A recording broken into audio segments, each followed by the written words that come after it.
Colossians chapter 3, verse 17. And it reads, and whatsoever you do in word or deed, do all by Hashem HaMashiach Yahawashi, giving thanks to the Heavenly Father, Yahawah, our Abba, by Him. All praises. All right, so let's get into class, and we got to think on our ways. Our people have to think on their ways all the time. And we have to have the faith of Job. We have to have the faith of Noah and Daniel during these times. It's a beautiful time. The things that are going on today are affecting us, whether we know it or not. The trade, the food in the grocery stores, all the stuff affects us. The medicines, that affects us. It also helps us. Some of these medicines actually help us.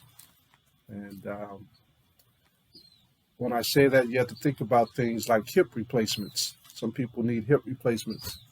The Most High have blessed some of these people to actually get hip replacements and walk again. You think about glasses. We have glasses in this kingdom so you can see. There are a lot of things that are beneficial to us that comes from the medical field. Why am I talking about this? I don't know. It just came into my mind. But there's a lot of benefits that come from the medical field, but you have to use wisdom. If you got some glasses on and they don't work, you need to tell somebody about it. These hurt my eyes. Well, it's the same thing with medication. You take some medication and it bothers your body, you better let somebody know. Use wisdom in all things, in everything, because it can be utilized to work against you, or it could be utilized to work for you. Use wisdom in all things. Let's go to Psalms 119. Psalms 119, verse 59. Psalms 119, verse 59, and it reads, I thought on my ways, and turned my feet unto thy testimony. I made haste, and delayed not to keep thy commandments. So the Most High said, what? Don't make haste doing evil. Make haste to change your ways. Do not delay to keep his commandments. We keep telling our people that. Keep these commandments. We tell them, and sometimes they change, and then you see them again, and they go right back to doing what they were doing before. Because you're not around, because you're not there to tell them, because they won't read the Bible, because they don't believe. They're around more people that don't believe than people that believe. That's what you have to think about when you're dealing with your family and you're dealing with your friends. When you come around, they try to make that change. So we pray that the Most High gives them strength as well. But you have to think about those who made haste in the scriptures. And those who made haste, when you look at Enoch. Enoch was 65, was it? 365 years old, I believe. I don't want to misquote this. I just want to touch on this because I spoke it. I just want to make sure I'm speaking right. It says here in verse 21, it says, and Enoch lived 65 years and begot Methuselah. So he's 65 years old. And Enoch walked with the Most High after he begot Methuselah. So he wasn't 365. He was 65 years old when he begot his son. When he had his son Methuselah, he thought on his ways. Because remember, with Noah, it said that everyone did evil during those times. Enoch thought on his ways, changed his life to follow the Most High. He lived another 300 years after that, and the Most High took him. You think about Noah. Noah thought on his ways. Abraham thought on his ways and left his father and went out into the wilderness. Jacob, he thought on his ways. He left his father. Moses did the same thing. He left Egypt, thought on his ways. He made haste. King David made haste. He changed. He kept changing. You look at the youngest king, his name was Joash. He had all those brothers that got slayed by that wicked queen. What was her name? Athaliah. She was wicked. She killed 42 of his brothers. 42 sons, 42 brothers was killed. And they hid him for 6 years. Then he became king after the 7th year. So you got to think about, if a wicked queen or a wicked king was ruling like that, it was actually a queen. She ruled for 6 years. Think about how Israel was under her thumb. She brought false gods into the land. She had a temple just for false gods in the land of Israel for 6 years. The only heir of the king was Joash. As soon as he turned 7, they brought the priest in, they brought the soldiers in, and they trapped the queen. And she yelled, treason, treason, and they killed her on the spot. And he reigned as being the heir of the king prior for 40 years. Thought on his ways. King Manasseh, we read King Manasseh's prayer before. He thought on his ways. Paul, he thought on his ways. His name was Saul. He changed, became Paul.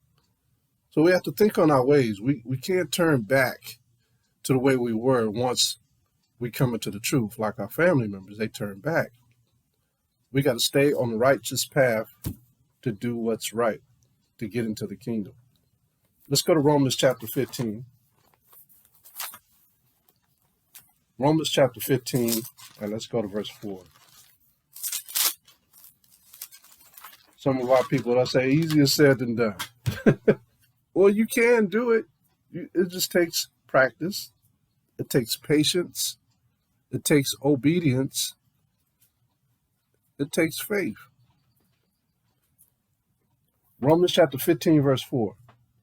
It reads, for whatsoever things were written aforetime, talking about the Bible, nothing else, were written for our learning, that we through patience and comfort of the scriptures might have hope. Now the Most High provides that comfort. He talks about this comfort all through the scriptures, that if we just believe in him, he'll protect us.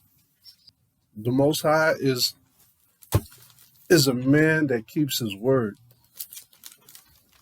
He wants us to meditate on these scriptures to receive his comfort daily. He tells us that all throughout the scriptures. He wants us to learn from him patience. We learn patience through the testimony of his saints, all through the scriptures. For example, when you read in the Apocrypha Ezra, I want you to see the patience of Ezra.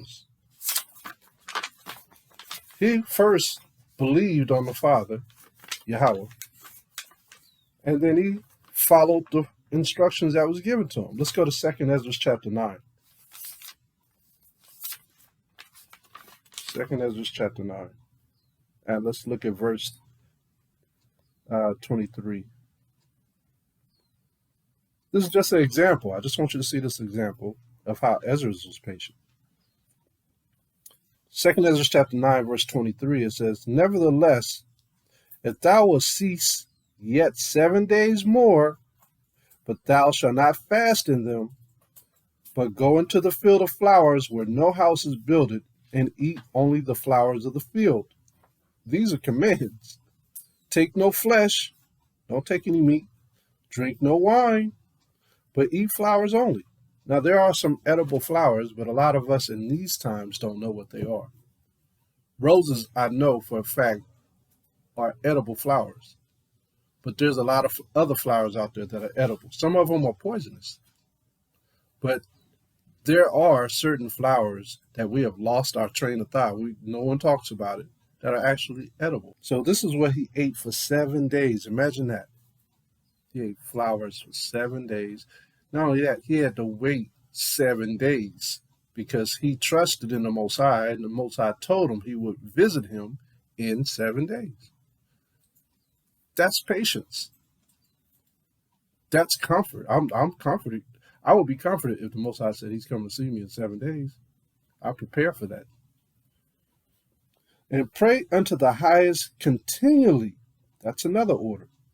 Then will I come and talk with you. So not only that, he wasn't just out there eating flowers, looking around, looking at the sun and all. He was praying. So I went my way into the field which is called Ardith, like as he commanded me. And there I sat among the flowers, and did eat of the herbs of the field. And the meat of the same satisfied me, not the meat like flesh. He's talking about the herbs of the field was flesh. After 7 days I sat upon the grass, and my heart was vexed within me, like as before. He's worried. Is he coming to see me? He had patience. Plus, he's probably hungry and stressed out, waiting. And I opened my mouth and began to talk before the Most High, and said, O my power, thou that showest thyself unto us, thou wast showed unto our fathers in the wilderness, in a place where no man treadeth, in a barren place, when they came out of Egypt. Now he's praying. You're hearing his prayer. And thou speakest, saying, Hear me, O Israel, and mark my words, thou seed of Jacob. So what is he doing? We just read it in Romans 15:4. For whatsoever things are written aforetimes are written for our learning. He's quoting everything that he's read in the scriptures. That's comfort. See that? We have to recite these words to ourselves. Think about Moses. Think about Abraham. Think about his journey, not just the words that we read, but think a little bit more of what he went through, leaving his family at home and going out there on just faith alone, getting his wife taken by the Egyptians and watching everybody in Egypt catch plagues. He knew the Most High was with him the whole time because none of the Israelites caught the plagues, but everybody in Pharaoh's house caught them. So that's a form of comfort, to know that the Most High was there with you. Verse 31, For behold, I sow my law in you, and it shall bring fruit in you, and ye shall be honored in it forever. In order to keep his law in you, you have to what? Remember it, study it, meditate on it. But our fathers which received the law kept it not, and observed not thy ordinances. And though the fruit of thy law did not perish, neither could it, for it was thine. They forgot about it on purpose. Yet they that received it perished, because they kept not the thing that was sown in them. So in order for Ezra to sit out there for 7 days, this word was sown in him. He prayed on it, whereas his brethren forgot about it on purpose. They didn't want to think on it. So Ezra's, when you look at this, Ezra's had faith, and he knew that the angel of the Most High was coming to see him. He carried out that obedience and that patience. All praises to the Most High. Just waiting and enduring is a form of hardness. Because your body is going through different commotions. Not only that, he couldn't talk to nobody else but the Most High. How many days can you be away from your cell phone and not communicate on it? Think about that. Some of us can't be away from it for 15 minutes without touching it, looking at it. The children of Israel could not endure patience when Moses went on top of that mountain, Mount Sinai, for 40 days. They couldn't deal with it. They had to start communicating. What was they talking about? The old man. They turned back. They started talking about the things of Egypt, the music and the foods and the gods and, all of that stuff, laughing about what people did. You know how we do. Start laughing about how silly we are in certain instances. Those was good old times, man. Oh, yeah, man. I missed them times. So they returned back to their old ways and fornication and lies and deceit. We will learn patience when we follow the instructions of the Most High. Let's read Romans 15:4 again. It reads, For whatsoever things were written aforetime were written for our learning, that we through patience and comfort of the scriptures might have hope. He said that everything that we read in the Old Testament was written for our learning, which was what? Rulership, spiritual power. Our forefathers had spiritual power, Samson. And, we wait for Yahawashi. Meditate on this. We're waiting on the kingdom. We're supposed to wait on this. Let's go to Revelation chapter 11. We know it's coming. It's not going to fail. Revelation chapter 11, verse 7. And it reads, And when they shall have finished their testimony, who is the they? This is the 12 tribes of Israel who received the word of the Most High.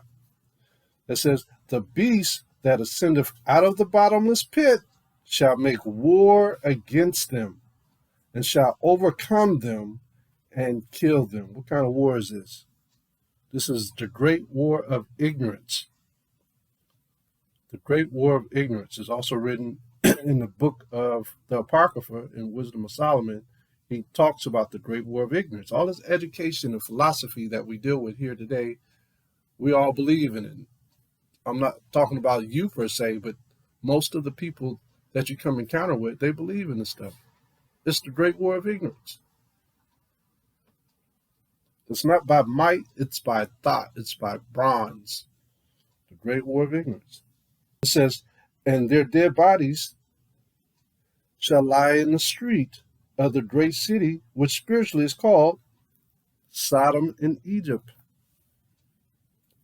where also our Hamashiach was crucified. Now, when we read 11:7 again, it says, and when they shall finish their testimony, the beast that ascendeth out of the bottomless pit shall make war against them, and shall overcome them and kill them.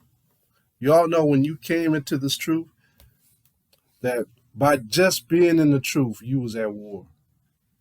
You was at war with the world, right? The beast can care nothing about the Most High. You know, that's why we are living during a judgment. This is a judgment era that we're living in, because the beast can care less. He's trying to pollute and taint everything that has anything with the Most High in him. So this is a judgment time for the children of Israel right now. This is Jacob's trouble. We're all being judged. Remember Psalm 7:11? He says, he judgeth the righteous every day. He judgeth the righteous every day. And he's angry with the wicked every day. We are living during a judgment period right now. That's why it's important to keep these commandments for long life. Whatever you do during these times, if you fail to keep the commandments, your chances of dying or getting sick or dealing with tribulation is that much higher. It's a judgment time. There's consequences, big consequences right now. Especially for those who believe, who go back to the old man, who forget. You have to understand, the saints, the saints of the Israelites, according to Psalms chapter 148 and chapter 149, the saints of the Israelites, the saints are against the whole world. We are against the world. Look at Isaiah chapter 40. Let's just start at verse 1. It says, comfort ye, my people, saith the Most High. Who's comforting us? The Most High. He's telling us to learn how to comfort ourselves through the scriptures. He says, speak ye comfortably to Jerusalem, to our people, and cry unto her. Tell her this truth, that her warfare is accomplished. See, we are at war. All our people are at war right now. The great war of ignorance. That her iniquity is pardoned, for she hath received of the Most High hand double for all her sins. You wonder why we had all these curses on us, and they doubled because to the first, second, third, and fourth generation wasn't keeping them. It doubled. But it's accomplished now. The truth is getting out again. We are proving ourselves to the Most High that we are not like the people of the world, nor our fathers that was before us. Let's go back to Revelation chapter 11. Let's read verse 8. I'll start at 7 again. And when they shall have finished their testimony, the beast that ascendeth out of the bottomless pit, which is Satan, Esau, shall make war against them. Right? Make a war against them. You always have all these campaigns against the black and brown. Always. Every time a dilemma come up, it's against the black and brown. Education is a dilemma. They're not getting enough funding. They're not getting enough medical. They're not being treated justly. They're not getting the right jobs. Not getting property. They're, behaving improperly against us, trying to gain property. Bills coming up, loan sharks. It says, shall make war against them, and shall overcome them, and kill them. That sister from Amanawa, Sister Amanawa sent me that video of the brothers and sisters in Philly on that crack road. Everybody was cracked out for blocks and blocks and blocks. It was just sad. You know what I mean? That's how they're killing us right there. They have overcome us. We look defeated. That's ignorance. The great war of ignorance. Remember what the Most High said in Hosea? He said, my people are destroyed. For what? For a lack of knowledge. It's the great war of ignorance. Let me get that great war of ignorance so you can see it in the scriptures. And not just me talking. Wisdom of Solomon, chapter 14, verse 22, the Apocrypha. I'll start at 21 as we go right along with it. And it reads, and this was an occasion to deceive the world, for men serving either calamity or tyranny did ascribe unto stones. Remember how he said that we would be at league with the stones of the field? The stones of people. It says, did ascribe unto the stones and stocks the incommunicable name. What's that incommunicable name? Yahawashi. They tell us not to say it. Incommunicable. They don't want us to say it in Hebrew.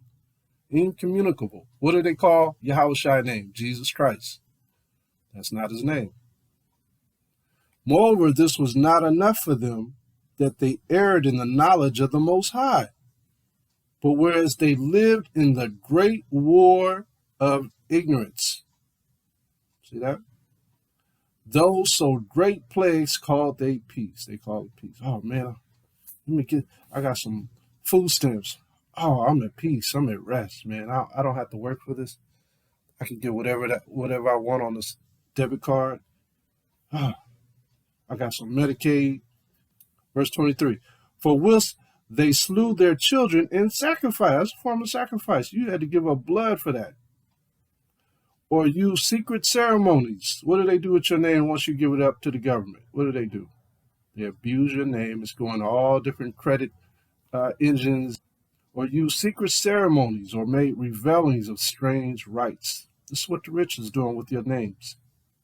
They kept neither lives nor marriages any longer undefiled. All you see on TV is what? Sodomy.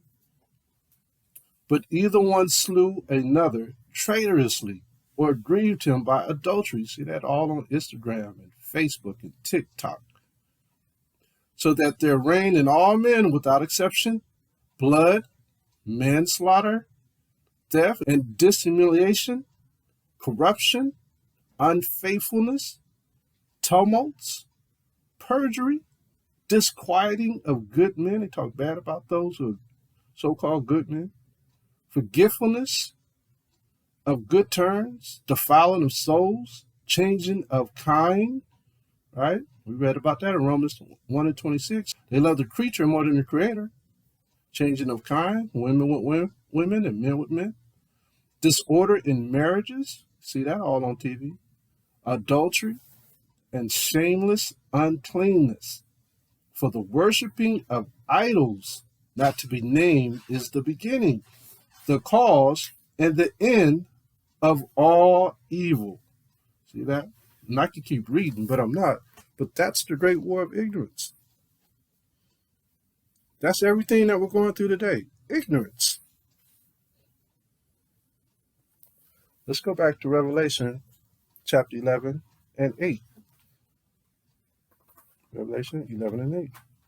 Now you understand when you read this verse and it says, and their dead bodies shall lie in the street of the great city. These bodies are still alive. They're just dead zombies, which spiritually is called Sodom and Egypt, where also our Hamashiach was crucified. Yahawashi is here in our bodies. Everybody believe in Yahawashi. Yahawashi crucified every time we break these laws, statutes, commandments. That believe, those believers, because he can't confront the Most High with your prayers. You can't. It's a shame. Sodom and Egypt is who we are who we are warned with. You figure sodomy or Sodom is homosexuality, and Egypt is captivity or oppression. That's a war in itself. There's no funding for this. You can't go to the president and get funding for this war. It's just running rampant, this war we're talking about. They can't tax religious rights. Isn't religions not taxable?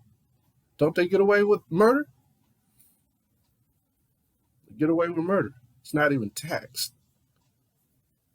It's the great war of ignorance. Daniel chapter 7, let's go there. Daniel chapter 7, verse 21. They gave them a license to sin with no restrictions.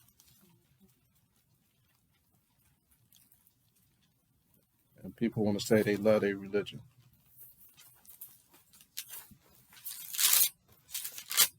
Daniel chapter 7, verse 21.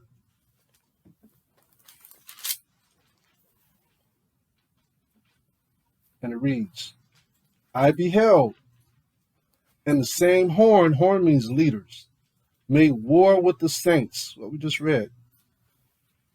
I beheld, and the same horn, same dragon, made war with the saints, and prevailed against them. Our dead bodies in the street. He prevailed against us. Until the Ancient of Days came. We are waiting for the Ancient of Days to return. And he's returning through the scriptures first. Kingdom of heaven is not by observation first. That means the Most High is here. And judgment was given to the saints. They were judged every day. Judgment was given to the saints of the Most High. And the time came that the saints possessed the kingdom. That's patience to get there, to possess the kingdom. He said, and the time came. That time ain't came yet. We're trying to get there. Verse 23. Thus he said, the fourth beast shall be the fourth kingdom upon the earth. What's the fourth beast? The kingdom that we're living in today, which shall be diverse from all kingdoms. Isn't every religion here? It's diverse from all kingdoms. And shall devour the whole earth, and shall tread it down, and break it in pieces. We're seeing that today. This is the fourth beast, the fourth kingdom that's here today, that we're living in. We're living in it. So we are fighting for our lives just to keep his instructions right now. For our lives, you hear me? Let's go to Revelation chapter 14. Revelation chapter 14, and let's read verse 12.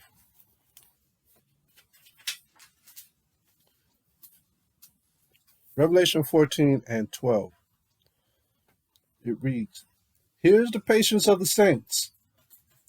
Here are they that keep the commandments of the Most High and the faith of Yahawashi. They don't teach us to keep the commandments anymore. So we have to have patience, and we have to have faith in Yahawashi, and we have to keep the commandments. But they'll tell you, you can't have all those. It's just one. And Jesus Christ ain't his name. That incommunicable name is Yahawashi. That incommunicable name is the Most High's name, Yahweh, the commandments. All right. Verse 13. Let's read this. And I heard a voice from heaven saying unto me, write, blessed are the dead which die in the Most High from henceforth. Yea, saith the Spirit, that they may rest from their labors, and their works do follow them. So labor is the art of war in the Most High's eyes.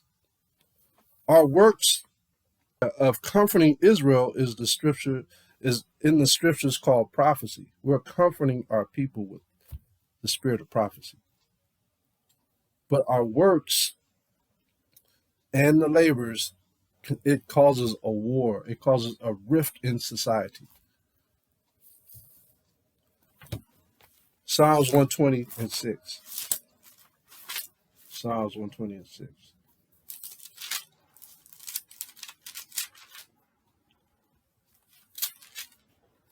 Psalms 126. My soul hath long dwelt with him that hateth peace. Who's that? We just read about him. The fourth kingdom. The dragon. The Gentiles who don't want us to speak that incommunicable name. It says, my soul hath long dwelt with these people for 400 years now. My soul hath long dwelt with them that hateth peace. I am for peace, but when I speak, they are for war. You know this is true. You know when you speak the words that you're going to get some kind of reaction from people. When you wear your special garments of the Most High with fringes, you know you're going to get some kind of reaction from them. Those are war gestures that you're not from this world. To wear a shirt and put the labeling on the back of the shirt, a verse or a scripture. You're at war with people. People don't want to see that. Iron sharpens iron. They don't want to see that. Proverbs 25:17. People don't want to see that on your shirt. They don't want to see a black Yahawashi with an afro on your shirt. You know, with a scepter in his hand. They don't want to see that. Oh, it's amazing. No, we don't know the type of power that we possess, but whenever we speak, it's for war. We think it's peace that we're speaking, but it's war. When we have rest and have accomplished our fight, then we await the most powerful kingdom the world has ever seen. That's coming.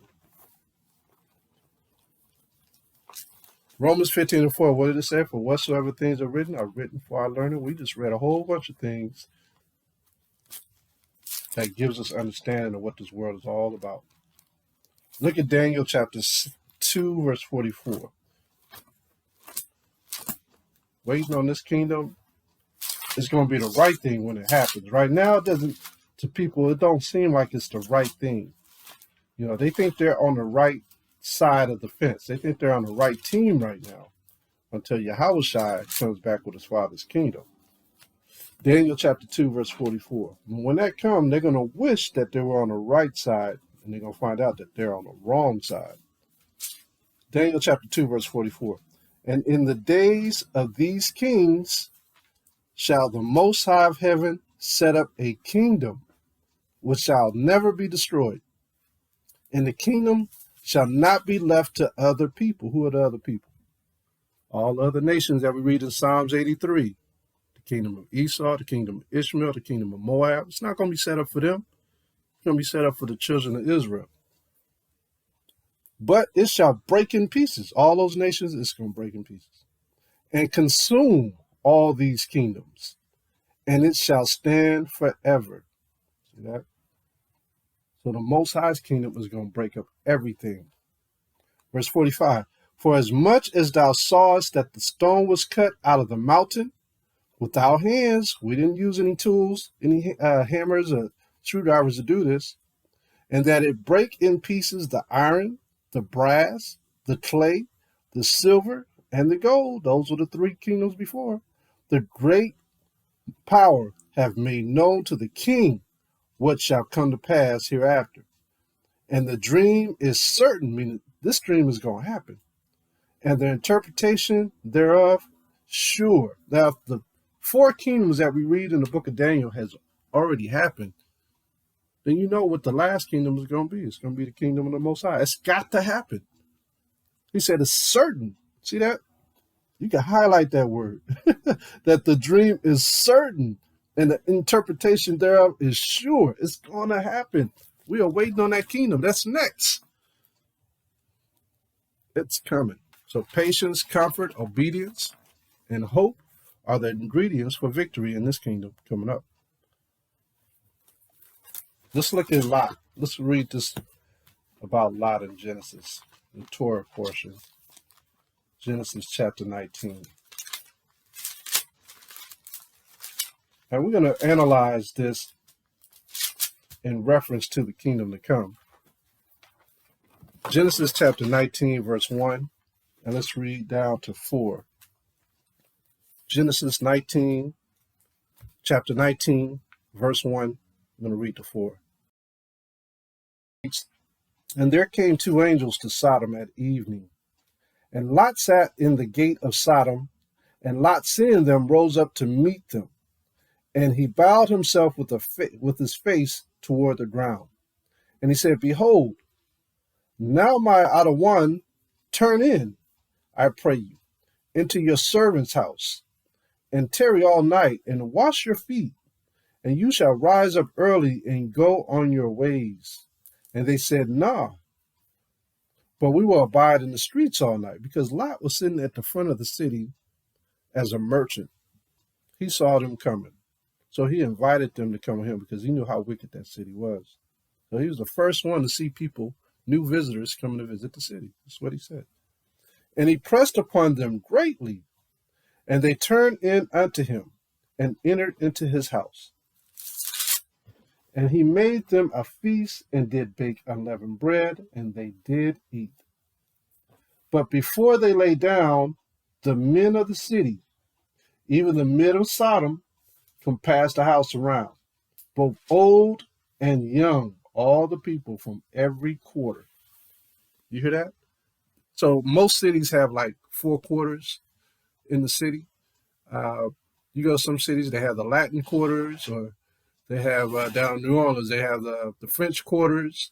So every quarter came to surround this house. Imagine that. Understand, the closer the kingdom gets, the bolder and more wilder Satan gets. In these men's spirits, they all felt something different. That's why they all went there.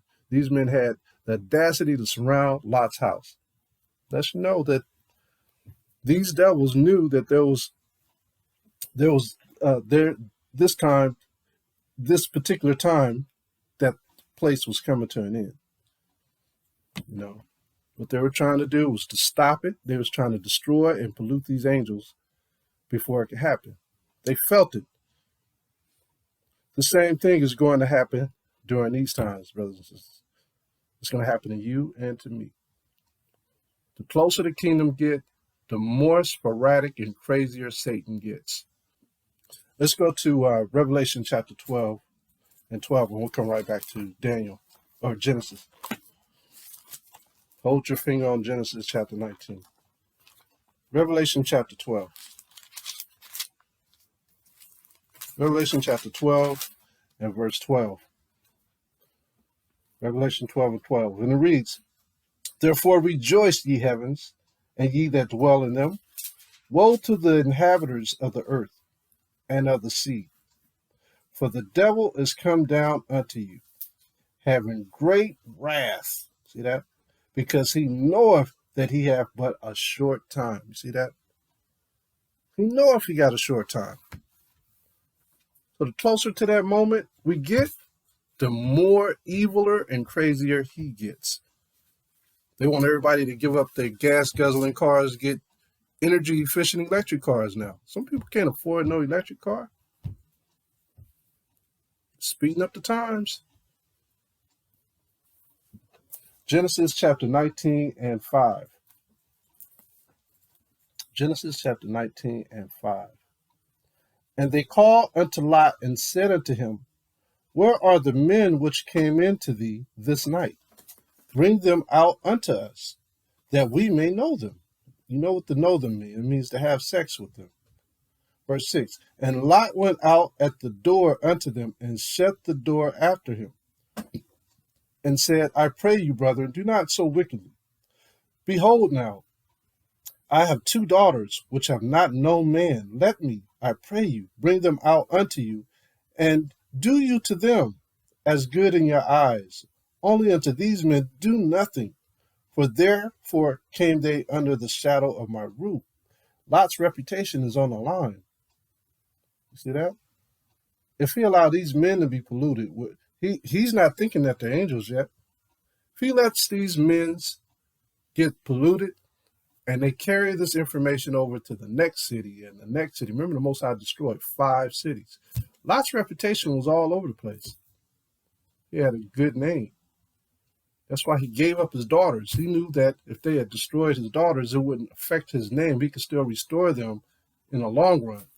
but not these men. It would destroy his whole way of labor. It reads verse 9. And they said, stand back. And they said again, this one fellow came in to sojourn, and he will needs be a judge. Talking about Lot. Who are you to judge us? Now will we deal worse with thee than with them? And they pressed sore upon the man, even Lot, and came near to break the door.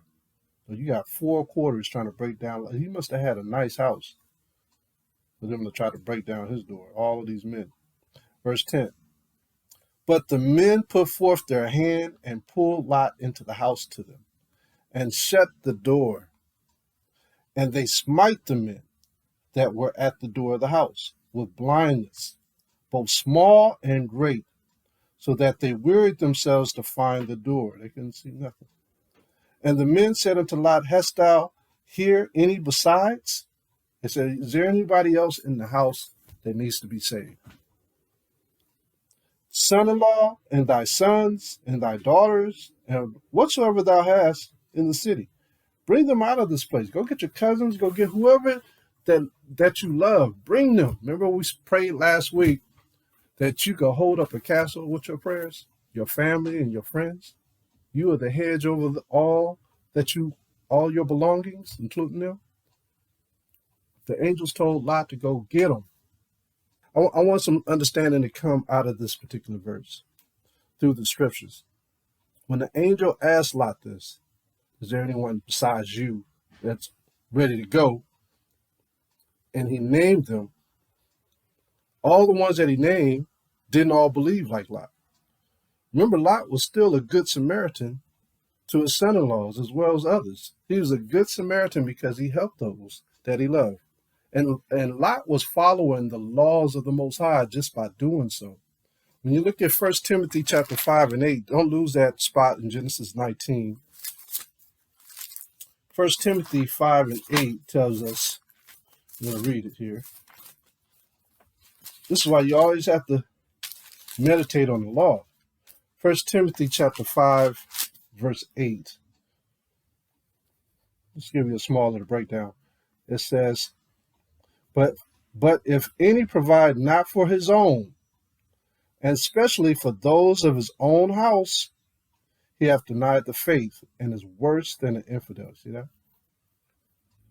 So if Lot didn't care for his family, he's worse than an infidel. You gotta love your family, man. Whether they're the truth or not, you still gotta have concern. You still gotta have love for them. They need help. You still gotta help them. You just can't just cut them off. Because the Most High said what? That you're worse than an infidel. That's that charity. Still got to love them. How long do you love them? Till you give them that benefit of that time. And then you can bring that strong hand, but you're supposed to always love those that the Most High gave to you. He gave you your brothers. He gave you your sisters. He gave you your mother. He gave you your father. He gave you your cousins. He gave you your uncles. You're supposed to love them all. Look at Matthew chapter 10. Let's get some more understanding on this. Matthew chapter 10, verse 36. Matthew chapter 10, verse 36. And listen to this. And a man's foes shall be they of his own household. See that? What is foes? Enemies. He that loveth father or mother more than me is not worthy of me. And he that loveth son or daughter more than me is not worthy of me. See that? He that taketh not his cross and follow after me is not worthy of me. He that findeth his life shall lose it, and he that loses his life for my sake shall find it. So he's telling you, even though you're taking care of your family that are not believers, you better love the Most High before you love them, because they'll corrupt you. You better keep them commandments, even though you allowed them to stay in a room, or if you allow the whole family, your brother come over with his kids, and he ain't keeping laws, you better keep those commandments. You better love the Most High more than you love them. Don't let them swoon you into doing wrong. So Yahawashi gives you more understanding on your family. No matter who they are. Remember those angels, they blinded both young and old. They didn't care. Let's get a little bit more understanding on this through the scriptures. Let's get 1 Corinthians chapter 7 and 10 concerning family. 1 Corinthians chapter 7, verse 10. And it reads, And unto the married I command, yet not I, but the Most High. Let not the wife depart from her husband. See that? And if she depart, let her remain unmarried or be reconciled to her husband. And let not the husband put away his wife, but to the rest speak I, not of the Most High. If any brother have a wife that believeth not, and she be pleased to dwell with him, let him not put her away. It's the same thing with family. You're going to have some family that's pleased to dwell with you that's not going to believe, but they're going to follow the instructions just because they're in your house. You keeping the Sabbath day, they keeping the Sabbath day. You having a feast day, they're going to participate.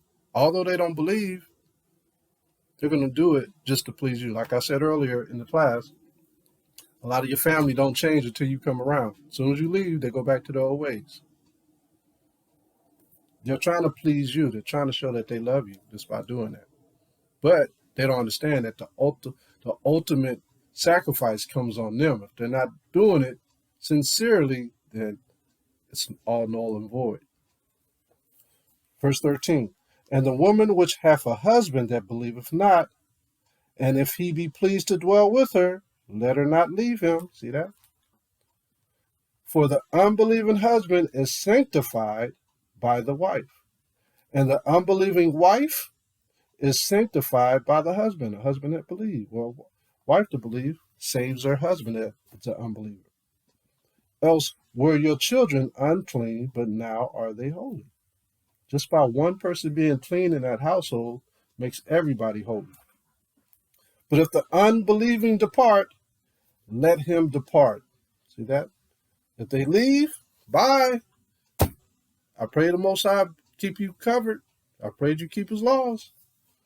A brother or sister is not under bondage in such cases, but the Most High have called us to peace. See that? This is what we have to understand when it comes to the Most High. This is what Lot was dealing with. Lot wasn't an infidel because he took care of his family members, but when the angels asked, is there anybody else in here who's ready to go? What did Lot do? You know, let's go and check out what Lot did. Let's go to Genesis chapter 19 and 12. Genesis chapter 19 and 12. And the men said unto Lot, Hast thou here any besides? Do you have any family here? Son-in-laws, and thy sons, and thy daughters, and whatsoever thou hast in the city, bring them out of this place.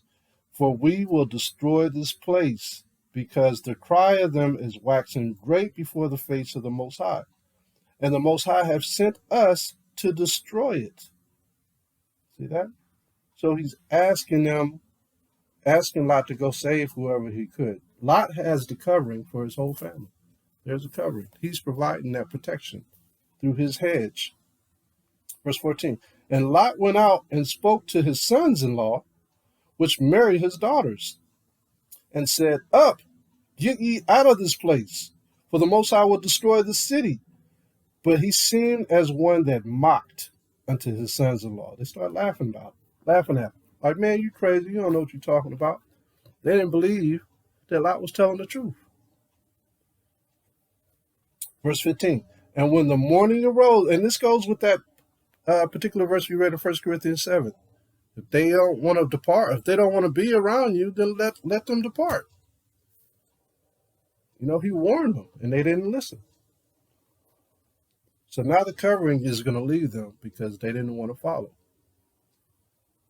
Verse 15, And when the morning arose, then the angels hastened Lot, saying, Arise, take thy wife and thy 2 daughters, which are here, lest thou be consumed in the iniquity of the city. Interesting.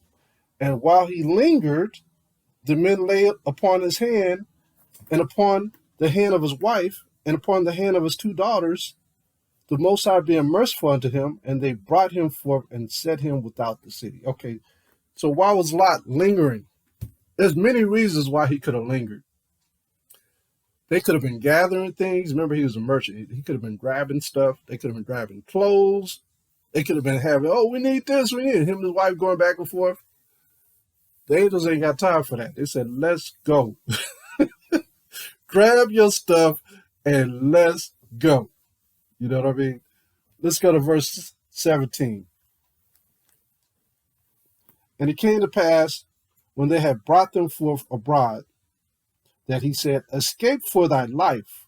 Look not behind you, neither stay thou in all the plain. Escape to the mountains, lest thou be consumed. See that? He said, don't look behind you. Then he told them more commands. He said, escape to the mountains. But listen to Lot. And Lot said unto them, oh, not so, my power.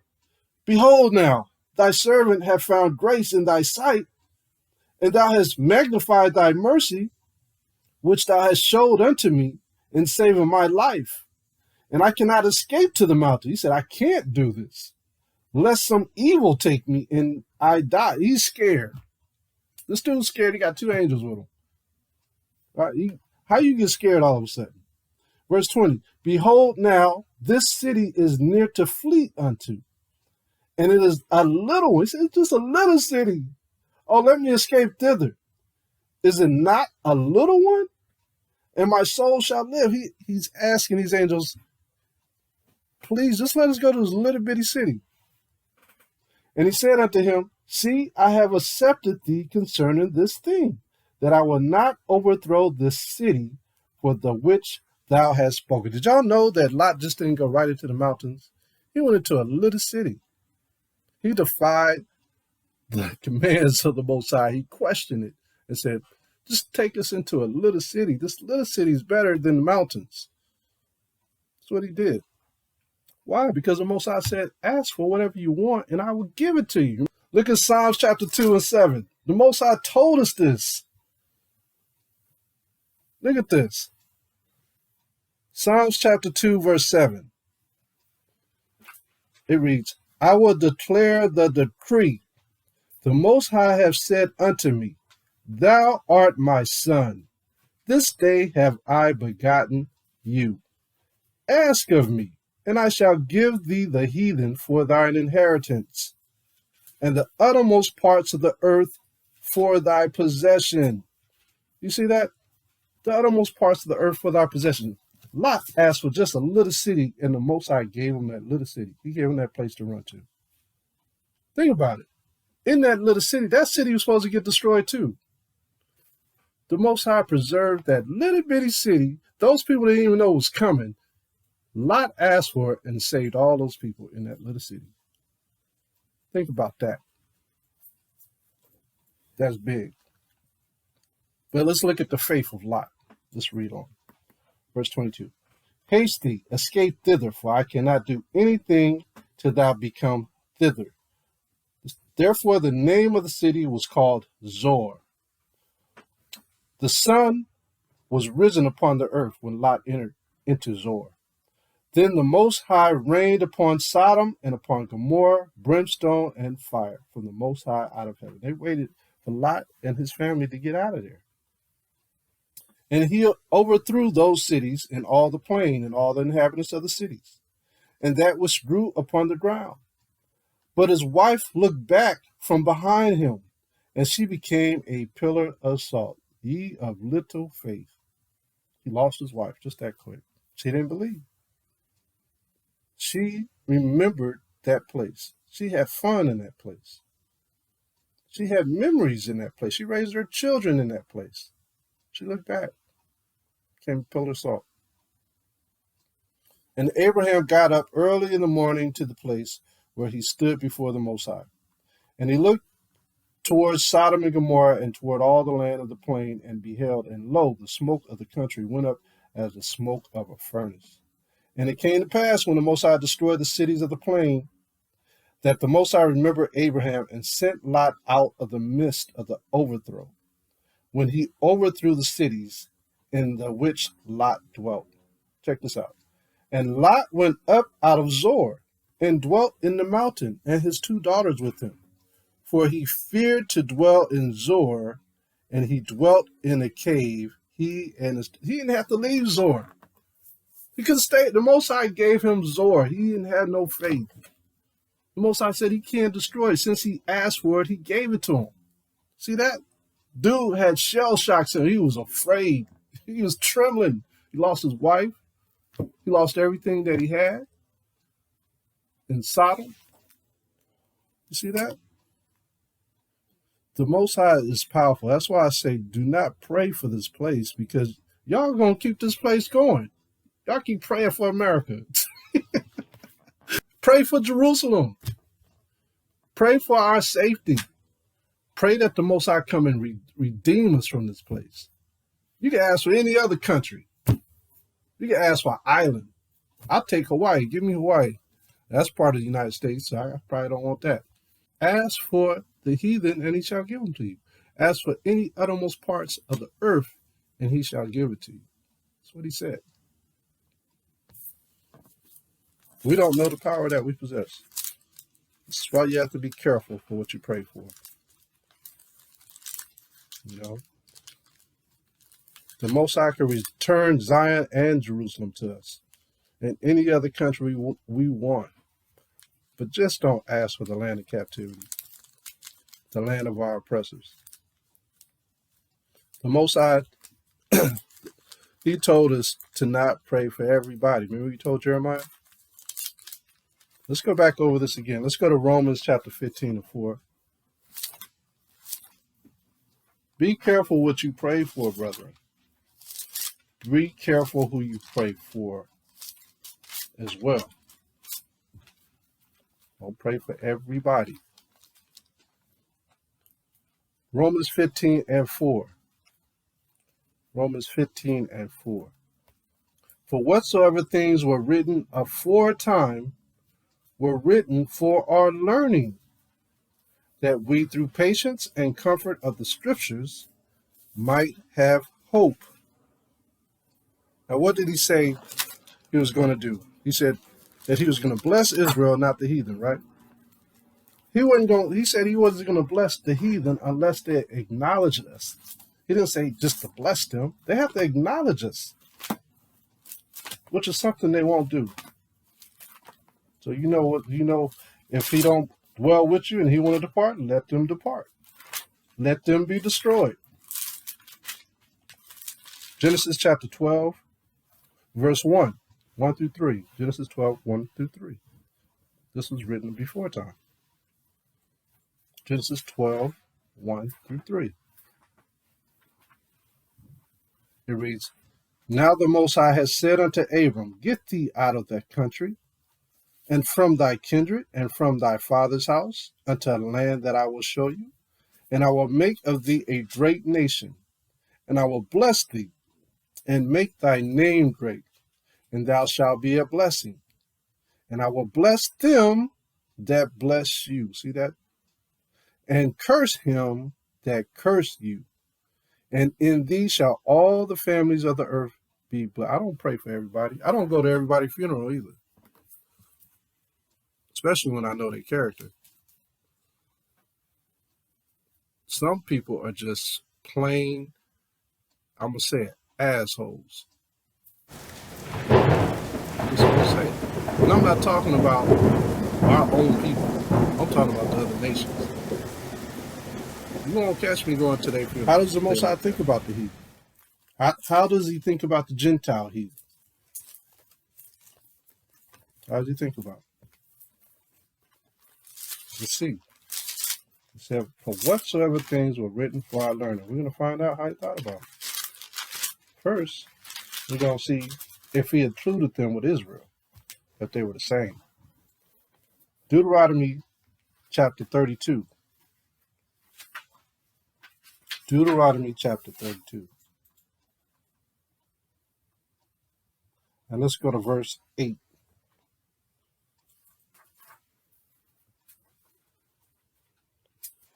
Let's start at 7.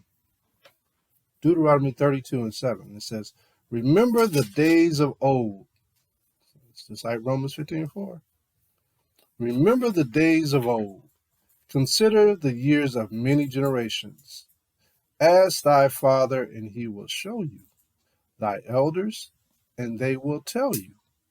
When the Most High divided to the nations their inheritance, when he separated the sons of Adam, because we all came from Adam, he set the bounds of the people according to the number of the children of Israel. So he set them outside of Israel, outside the boundaries of Israel, all other people of the world. For the Most High's portion is his people. Jacob is the lot of his inheritance. Those are the ones he loved. Jacob. He's the lot of their inheritance. This was written before times for our learning. Let's find another verse. Let's go to Isaiah 40:17. Let's see how he thinks about those he set outside of Israel's boundaries. Isaiah 40:17. Isaiah chapter 40, verse 17. Look what he says about the nations, the other people. He says, all nations before him are as nothing, and they are counted to him less than nothing and vanity. So what is the Most High saying? He's saying all these other people are worth nothing to him.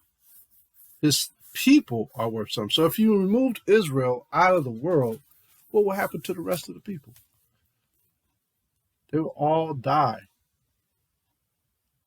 The Most High will turn his back on this place. If he turns his back on this place, the scriptures tell you, when he turns his back, you're done. Tornadoes and floods. Remember, he remembered Noah because Noah was praying when he was on the ship. He remembered Noah. He almost forgot about Noah. He was out there in the water.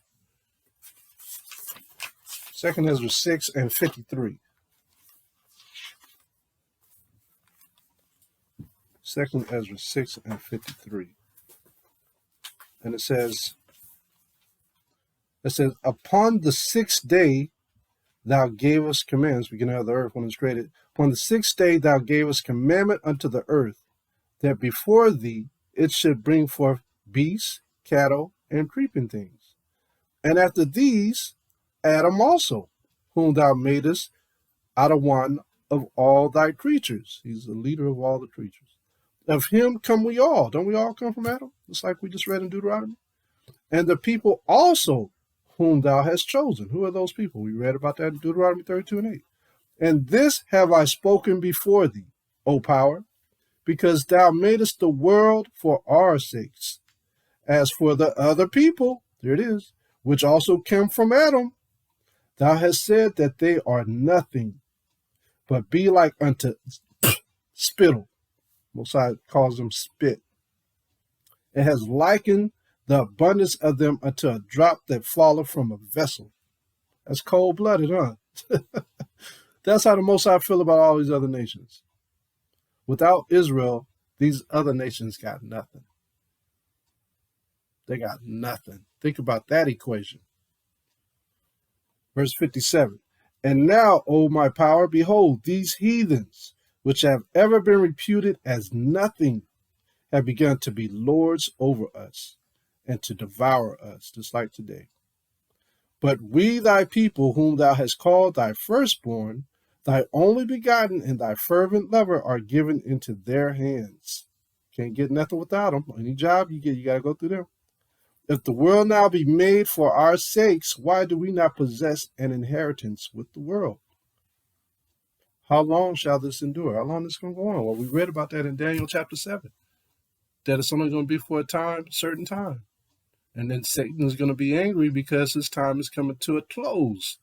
And then the Most High's kingdom shall show up on the earth. So we see it. We saw it in Deuteronomy. We saw it in Isaiah. We see it in 2 Ezra, even in the Apocrypha. The only place we didn't touch is the New Testament. Let's go to the New Testament. And let's go to Matthew chapter 25. And let's see what Christ, Yahawashi, said himself out of his mouth. Let's see if anything changed, that everybody could be saved. Let's see if he's going to forget about the children of Israel. When the Son of Man shall come in his glory, and all the holy angels with him, then shall he sit upon the throne of his glory. And before him shall be gathered all nations, just like we read in Deuteronomy 32 and 8. And he shall separate them one from another. What is he going to do? Separate them. In religions, they think this is religions. But no, it tells you above, nations. Okay? We know what the nations are according to Genesis chapter 5, 6, and 7, and 9. And we know according to Psalms chapter 83. It says, and before him shall be gathered all nations, and he shall separate them one from another, as a shepherd divideth his sheep from the goats. What is Israel called? Are Israel called goats? He calls them my lost sheep of the house of Israel. He never calls them goats. He calls the other nations goats. Now, some of the children of Israel can act like goats because a lot of us call our children kids. We call them goats. You're like, we got to get the kids something to eat. We got to get the goats something to eat. They act like goats. But we should be calling them children. So our children are sheep when they come from Israelites. We are sheep who are Israelites.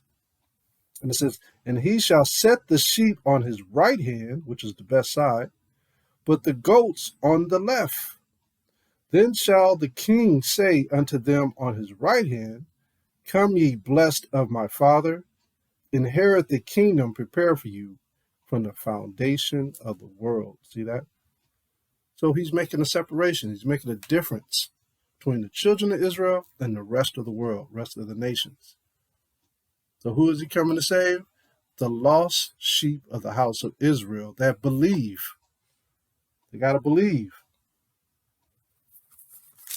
These things were written before our learning.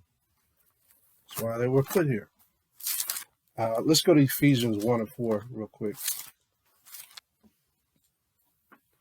It says, according as he hath chosen us in him before the foundation of the world, that we should be holy. Y'all should know what that word holy means. It means to separate. And without blame before him in love. What is the love? It's keeping of his commandments. So it says, according as he hath chosen us in him before the foundation of the world, that we should be holy and without blame before him in love. So what is holy? We know what holy is. Let's go to Exodus 19 and 6, and let's see, where did he stick this holy? What people did he stick this holy on? Exodus 19 and 6. This is who he stuck that holy on. And it says, and ye shall be unto me a kingdom of priests. Then he says, and a holy nation. This is a nation separate from all other nations. These are the words which thou shalt speak unto who? Unto the children of Israel. So now, doing precept for precept, you know who Matthew chapter 25, verse 34 was talking about. He's talking about the children of Israel. Those were the ones chosen from the foundation of the earth. And we read that in Deuteronomy 32 and 8. 32 and Deuteronomy 32 and 8. All right, we're going to close out in a minute. Let's finish off with this verse one more time. Romans 15 and 4. Romans 15 and 4. For whatsoever things were written aforetimes were written for our learning, that we through patience and comfort of the scriptures might have hope. Now the Most High of patience and consolation grant you to be like-minded one towards another, according to Hamashiach Yahawashi, that ye may with one mind and one mouth glorify the Most High, even the Father of our power, Yahawashi Hamashiach. See that? This is what we're working on, following Yahawashi back to the Father so we can be perfect. I want to go to one more verse because I want Paul to tell you how he had to give up everything in order to serve Yahawashi, just like us. You can't look back like Lot's wife.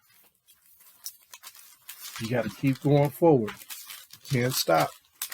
You got to die in this laboring so you can retrieve the kingdom of heaven.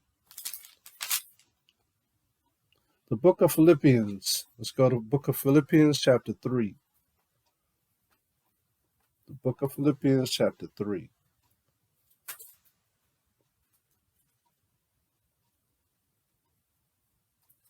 And let's start at verse 7. Book of Philippians chapter 3, which is right after Ephesians, verse 7. And it reads, "But what things were gained to me, those I counted loss for Hamashiach." Didn't you lose something to come into this? You had to give up your old ways. You lost all your old thoughts of wickedness. "But what things were gained to me, those I counted loss for Hamashiach. Yes, doubtless, and I count all things but loss, for the excellency of the knowledge of Hamashiach Yahawashi, my power, for whom I have suffered the loss of all things." He gave up many things for this. "And do count them but dung, that I may win Hamashiach." All that stuff didn't mean nothing. You don't look back at your creation when you get out the toilet, do you? That's what he's saying. You ain't supposed to look back, man. Put that waste there, and then you flush it, and you go on about your business. All your past dealings. Verse 9. "And be found in him, not having mine own righteousness, which is of the law, but that which is through the faith of Hamashiach, the righteousness which is of the Most High by faith, that I may know him, and the power of his resurrection, and the fellowship of his sufferings." Because he did it the right way. We always need somebody to show us how to do something. Yahawashi showed us how to do it the right way. So we're trying to do the same thing. We're trying to imitate Yahawashi. It says, "Being made a conformable unto his death, if by any means I might attain unto the resurrection of the dead. Not as though I had already attained, either were already perfect," because it's a continual work. You could claim that you're perfect, like Christians say, "Oh, I'm perfect. I do everything right." It's a constant work. You got to constantly work at this. "But I follow after, if that I may apprehend that, for which also I am apprehended of Hamashiach Yahawashi." My mind is focused. "Brethren, I count not myself to have apprehended, but this one thing I do, forgetting those things which are behind, and reaching forth unto those things which are before." Constantly strive for the truth. "I press towards the mark, for the price of the high calling of the Most High in Hamashiach Yahawashi." I'm going to leave off with this, but this is what it's all about. The truth is all about leaving behind those things that offend, leaving behind all those things that cause you to fall, and to go forward, to change. That's what this lesson is about. It's to change and to prepare for the kingdom to come. So we could get back to that strength that we once had, that might, that spiritual power to rule in righteousness with Yahawashi under the Most High. That's what it's all about. I hope you guys got a blessing from this class and some understanding from this class. And I'm going to end with that. Are there any questions, statements, or comments? This is the word of the Lord of hosts. I took you from the pastures and from following the sheep to be prince over my people Israel. I have been with you wherever you have gone and have destroyed all the enemies in your path. I will make you a great name among the great ones of the earth. I will assign a place for my people in Israel. There I will plant them, and they shall dwell in their own land.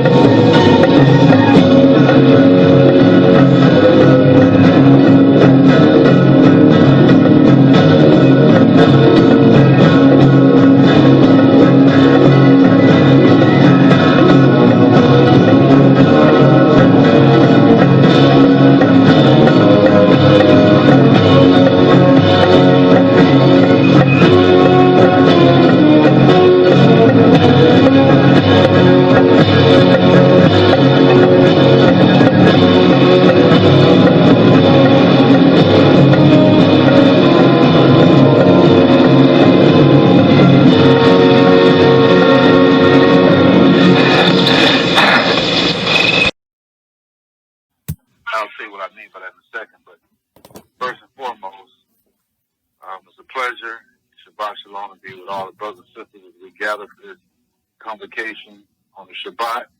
And all praise to the Most High, YAHAWAH, by Hashem Mashiach, Yahawashi, for allowing his Ruach to go upon the speaker, Shema One, to bring this great food out today, as he always prepares a good meal and brings it out for us to partake in. So all praise the Most High for that, and the brotherhood, and you are. So with that said, man, I don't know if y'all, but it's just, these scriptures are something, because you went over the foundational scripture, I guess, is coming from the Genesis account, where you went to, what was that, Genesis, with the story of Lot. Genesis 32, was it? John. I think that's where it is. Genesis 32. Genesis 19. Man, when you was reading, was it 19? Yeah, 19, I'm sorry. What is it 32 for? Deuteronomy 32. Oh, I get that from. John. Gotcha. Yeah, Genesis 19, when you went over that. Again, I'm just going to put it out there,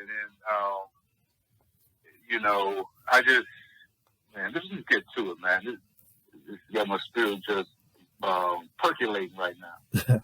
But remember when you went to this scripture, and let me find out. Remember when the angels were with them, and trying to get out, and told him to go. I'm trying to find it as I'm going. When he told him to get all the people out while he lingered, that was in verse 16. And here we go. And in verse 17 it says, and it came to pass when they had brought him forth abroad, meaning outside of the city, that he said, escape for your life. And this is that anchor scripture as far as I was saying. Look not behind thee, neither stay thou in all the plain, and escape to the mountain, lest you be consumed. And see, man, this is something, man, is that if you look at the like you say, it's a lot of cities. It wasn't just Sodom and Gomorrah. It's all these little cities that was in the plain area. Because if you look on the map, you'll see like the plains of Moab. You see the plains of different areas. And Sodom and Gomorrah is in one of those cities. In other words, it's flatlands, like plains. It's not in the mountains, like a valley, And so he's telling them to go and escape to the mountains. And we hear this a lot, escape to the mountains, even with us, with Yahawashi, I was telling, about escaping. When you see this happening, blah, blah, blah, escape to the mountains. It's something. But anyway, when it goes on, that, and we see that Lot, in verse 18, started to panic a little bit, right? And the orders, like you already brought out in your lesson, you say, he had already given him that command. And now he was, afraid, and he was pleading with the Most High. And then you went back to that scripture, which was rightfully so. I think it was the one that was in Psalms 2. Was that the one you went to where it said, "What did you ask me for these things?" And he gave it to him. But however, that's true. That is very, very true. We can't escape that. However, what you see here is when he, I don't know if I'm going too deep in this, but I'm just going to bring it out, man. That when he did that, we see that the Most High angels abide let him go in Zoar, right, in verse 32. He wanted to go to the city that was near to blah, blah, blah, that little one. And he wanted to escape there. So he went, and that city was called Zoar. And so then next thing you know, things started to pour down and blah, blah, blah. And then he was, and then we see those cities were overthrown in verse 24 and 25. Sodom and Gomorrah, brimstone, overthrew those cities, all in the plain, and all except the ones in Zoar that he had inhabited. Now check out what happened next, huh? His wife looked back from behind him, and she became a pillar of salt. Okay? Now, this is solid. This is a trip. I don't know if everybody caught this, man. But what happened if Lot wouldn't have been so pleading with that and just followed instructions, that may not have happened. You're right. It may not have happened. He would have gone into the mountain. Now, and that mountainous region would have been outside the plains. His wife could have been inside the clefts of the rocks or inside the mountain, where she's not even looking back. Now, she can't even look back because she's in the things. He would have his wife. But check out what happened. By him doing it, was almost like, okay, here you got what you want, but this is, if you would have followed my instructions, I protected you because you pleaded with me and you got Zoar. But look what happened. And then check out what really just hit me when you read it, man, because I didn't even notice that before, because then he started being afraid of Zoar. Yeah, he panicked. In verse 30. He panicked again. His wife pleaded. Exactly. And now he's panicking and going where he was panicking that he didn't want to go to start with. But that's in verse 30. Right. He started panicking. He feared to dwell in Zoar now. It hadn't been destroyed. It wasn't been still installed. And now he's fearing that city, and now he's going to run his little butt to the cave where he should start with. And then we didn't read further down what happens. Now, instead of having his wife who can give him a son, he now had his daughters to do blah, blah, blah, in exchange of what his wife would have did. He lost in the plains of Sodom and Gomorrah in the town of Zoar, that he, you know what I'm saying? That's a good way to look at it. Yeah. You see what I'm saying? Yeah, man. So I don't know if anybody else caught that. I don't want to go too deep, but it's like, man, that's just telling me right there. Looking back on the things that are past, the things that was written, whenever he tells us something, even though we may plead and ask for it and have some little reason with fear, just do what he tell you, because it may be something that you're going to give up. Right. That you otherwise would have had in a sacrifice for him obliging you in your prayer. Yeah. So anyway, I'm going to be quiet on that. That's so true. But I didn't just notice that until you went over today in the lesson. I just thought, oh, that kind of, man. And he wanted to go back there now, and then the next verse, which we didn't cover, which goes over what his daughters did, and brought in Moab and brought in Ammon. Anyway, going to that mountain could have been because he knew his wife may have been, a little weaker or not as. So he, by going to the mountain, the Most High, and commanding him to go up there, and the angels taking him there for the protection, was not just for the physical protection, but for protection of his household, because his wife being maybe not as strong, and then she's going to look back because she's right in the midst of all this stuff popping off around her. You know what I'm saying? But if she had been in the mountains that the Most High wanted her to be, then, that would be of distance and they feel safer. And she probably not even looking back, and he would have had his wife. Yeah, I mean, look at Abraham. It don't say that Abraham heard it. It said that he saw the smoke go up. Abraham was protected in the mountains, and so. That's right. She may not even have heard the boom being in the mountains. I know. Yeah, so. Mika, excuse me. Go ahead, sir. Is it all right for me to say something? Khan, go ahead, sir. I'm listening to, that was Yahar. Was that you talking? Was that yeah. Talking? Okay. It was, yeah. When you were talking, it just took me back to when I was in Chicago, and the restaurant, the Soul Vegetarian restaurant, was the epicenter for when, that's the best word I can use right now, or when the priests would come in from Jerusalem, from the community. And I remember seeing them, and they were in their garments, their long robes, because their colors were white, and then they had this like pastel blue. And when I had to go in the office or something, and it was just like when I got there, it was just like it was a whole nother vibration occurring. It was a whole nother level of energy that was happening. They weren't saying anything. It was like one of them was sitting down in a chair, and another one or two of them were standing up or whatever, but it was a whole nother energy.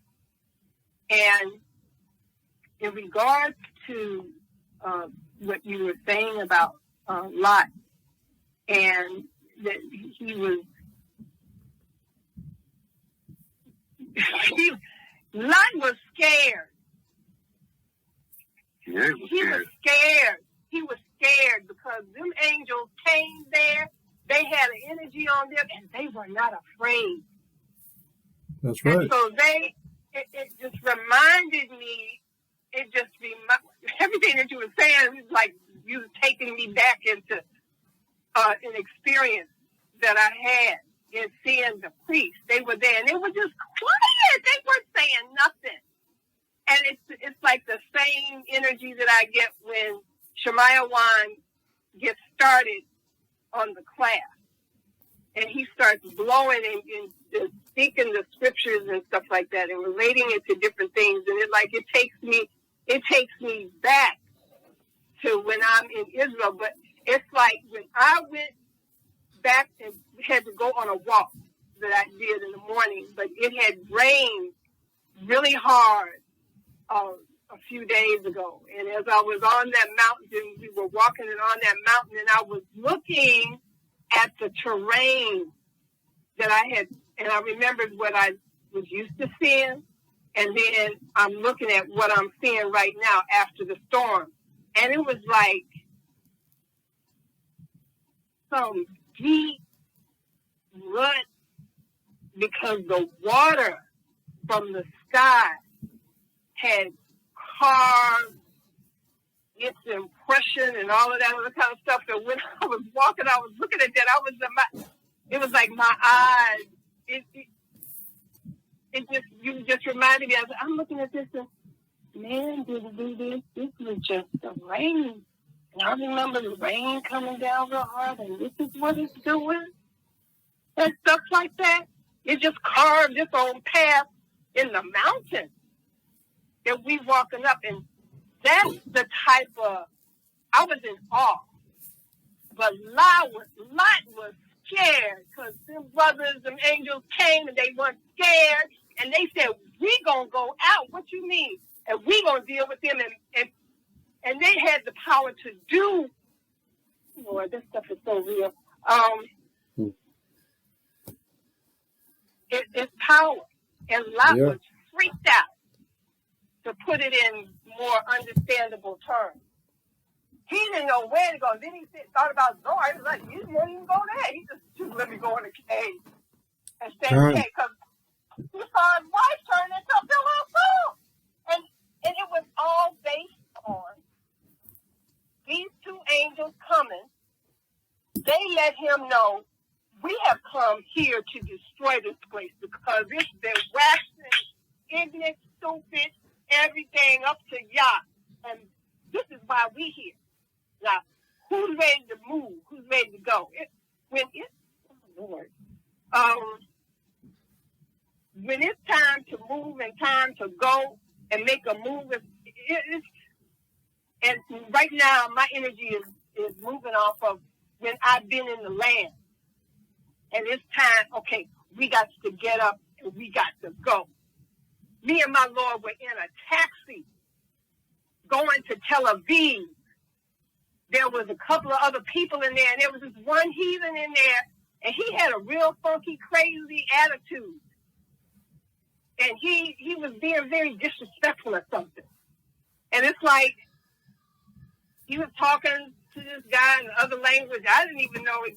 My Lord did. I don't know what the man was actually saying. But the cab driver told him, he said, these people, they from Demona? It's like, yeah, they're from Chicago. Like the cab driver told him, still on us. Because I don't know what it was. At one point, it was just like, do we have to throw this Negro out of here? That's what me and my Lord were deciding. So what I'm saying is, it's like, and he settled on down. Because we were looking at him. Because whatever my Lord was going to do, I was going to be right there doing whatever else I know was going to do. And I'm not exaggerating. It was real. But I'm saying that to say that when the Spirit comes, and it's because we've been watching you. That's what the angel said. The Lord's been watching y'all. He's been watching your movement, your energy, and your stuff done really rose up. And he done got tired. So we have come here, because Lot was all, in the beginning, Lot was very, what's that word you use when you welcoming folks in and come on and stay and happy to see you, and blah, blah, blah, and this, that, and the other thing. Hospitable. Huh? Hospitable. Hospitable. Okay. He was hospitable. That's what I got from the story when I was listening in the scriptures that Juan was saying. And then when they revealed to him, this is why we're here. Then he was like, yeah, my spirit would jump. Who gave the ride with y'all? Who gonna do what you say? That was, you talking about the OG gangster. Okay. Ain't nobody invented that but because the Lord is the power. Oh, I love it the way Juan says, Hamashiach, the power. And when he say, because I thought, so he says Jesus Christ is Hamashiach, and then we get the Lord, the power. And it's like, okay, power. And it's just like, oh, I can relate to that. Because when the spirit get ready to move, that's why they said, who's with you? Because it's time to head up now. He was scared because he had been tolerating the situation that he was living in for all that time. God, you know. He was vexed. And then his prayers and whoever else's prayers finally brought the angels into the city. And they came and they did it, and they had power. Yeah, that's heavy, sis. They had power. They had power to blind him. Joshua had power to deal with and stop the sun. Stop the movement right now. They had power. They was in tune with the land. Okay, here I go. Land is alive. The land is alive. All these events happened in the land. The land is alive. That's right. If you are in alignment with the power of Hamashiach, you're in alignment with that energy and that power, and you on the other side of it, and they tell you, okay, boom, do this, boom, do that. You better move and do it. And Lot was straight up out of his mind, scared. Because his wife was gone.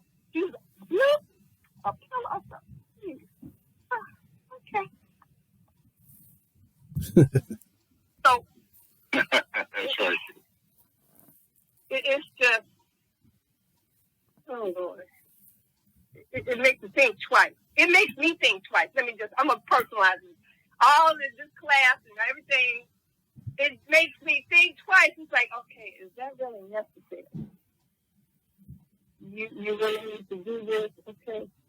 Okay. Because I want to stay in alignment. Because I don't like this place as it is. I'll be like, dang, I must have been crazy. Because I got another sister that came here from Jerusalem, from Israel.